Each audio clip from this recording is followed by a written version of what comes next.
Hey there, hunters. Alex here from East to West Hunts. So today we're going to talk Nevada.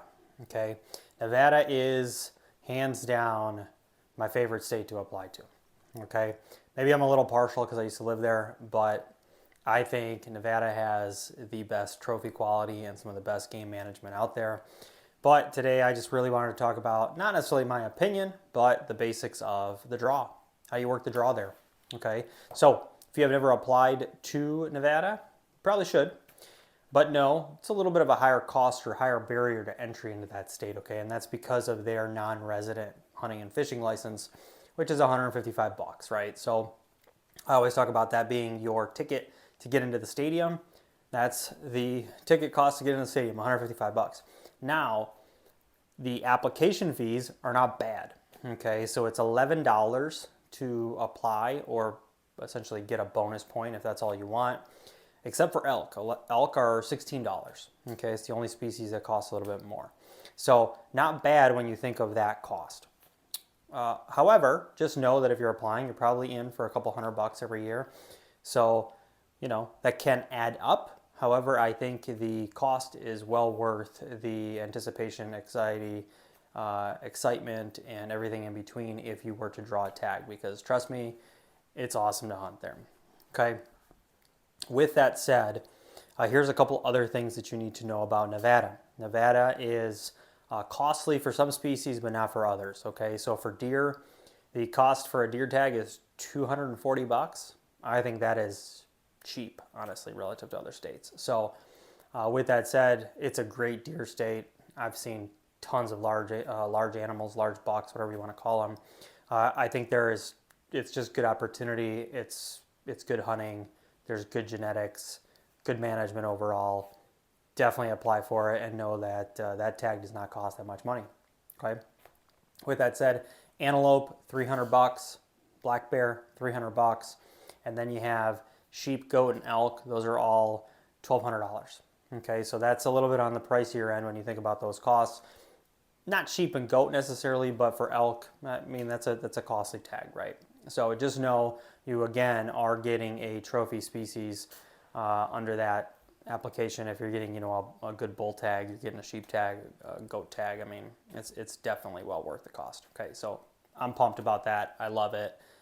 However, you need to know that you really need to take the hunting seriously in Nevada, because if you draw one of those tags, you will not get to even apply for quite a bit of time. Okay, so for elk, if you draw an elk tag, you will not get to even apply, no matter if you harvest it or not, for 7 years after. Okay, so just know if you draw a bull tag for an elk, you really need to, you need to hammer down, either work with an outfitter, have a solid hunt plan. Don't wing it. It's just not worth it. Okay, don't wing it. Sheep and goat, you got a 10-year wait. Antelope, you have a 3-year wait. Okay, deer is basically the only one that you don't have a wait on, or bear. Okay, the other one, they're pretty liberal on their mountain lion tags, so that's something to know. If you're applying, you can always purchase a non-resident mountain lion tag to have in your pocket while you're going out for deer, or whatever the case is. I always come to that conclusion that if I don't have it in my pocket, I see that animal, and then if I do have it in my pocket, I don't see the animal, it doesn't matter. I'm going to have it in my pocket, because at some point my odds are going to come up that I'm going to see that animal, and that's when I want to have that tag in my pocket. So with that said, I think that's all good information that you should know about applying there. The other one, party applications. So you can do party applications for antlerless elk, doe, antelope, or deer. Those are your three. The only one that a non-resident and a resident can go in on a party application together is deer. That's it. Okay, so you got to know that as well. If you're trying to hunt with buddies, it's not going to work out that way. If you're trying to go bow hunt, bull elk or sheep or whatever the case is, just not going to happen that way. Okay, so no walking into it. And again, obviously I'm doing tag applications and hunt planning for clients. I'm well versed into it, but that is the perk of it. I know all the details to it, and I know how to swing for the fences and navigate certain things. But just don't waste your time if you're doing things on your own in that sense, because it's just not going to work out for you, and then you're going to be, kind of anxious and flailing to try to find other opportunities, because that one you're going to find out doesn't exist. So That's on a know-it basis. What else do I have here? Oh, hunter education. That's a big one. Okay, so Nevada takes their hunter ed seriously to the point that they actually require that you upload proof of it, not just via a number, but you actually have to have a physical copy of the hunter education certification or the hunter's ed card. And then you'll actually have to upload it. So I'm always uploading them. And then basically the Division of Wildlife in Nevada, someone is manually going to be loading that information for hunter safety on the back end from Division of Wildlife. So you got to know that they take that part seriously and that you just need to have that information before even applying. You will not be able to purchase a non-resident license.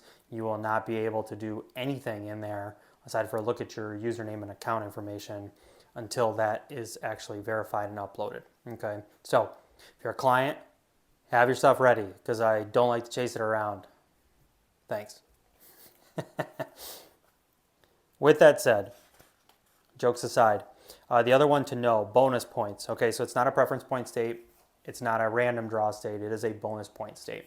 What that means is for every year that you apply, you are gaining a bonus point. However, they square everything, right? So if you had 10 points going into this year, essentially, you'd be squaring that. So 10 times 10 is 100. And then including this year, you get one more entry. So you'd be at 101 entries with your name in this bucket for whatever unit and species you are trying to draw. And then obviously the more bonus points or opportunities you have, the better. So that's the cool part about it.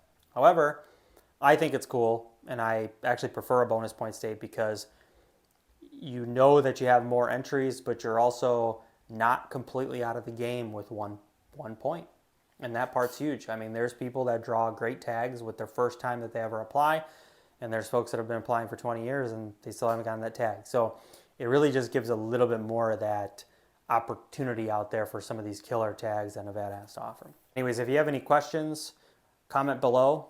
If you got anything out of this video, I'd appreciate if you like and subscribe to the channel. I'll continue to be adding more content in here over time. With that said, if you'd like to touch base and ask any other questions specific to hunt planning or tag applications, feel free to go on the website. I'll add that right here. And with that said, until next time, remember to scout, hunt, repeat. Thanks.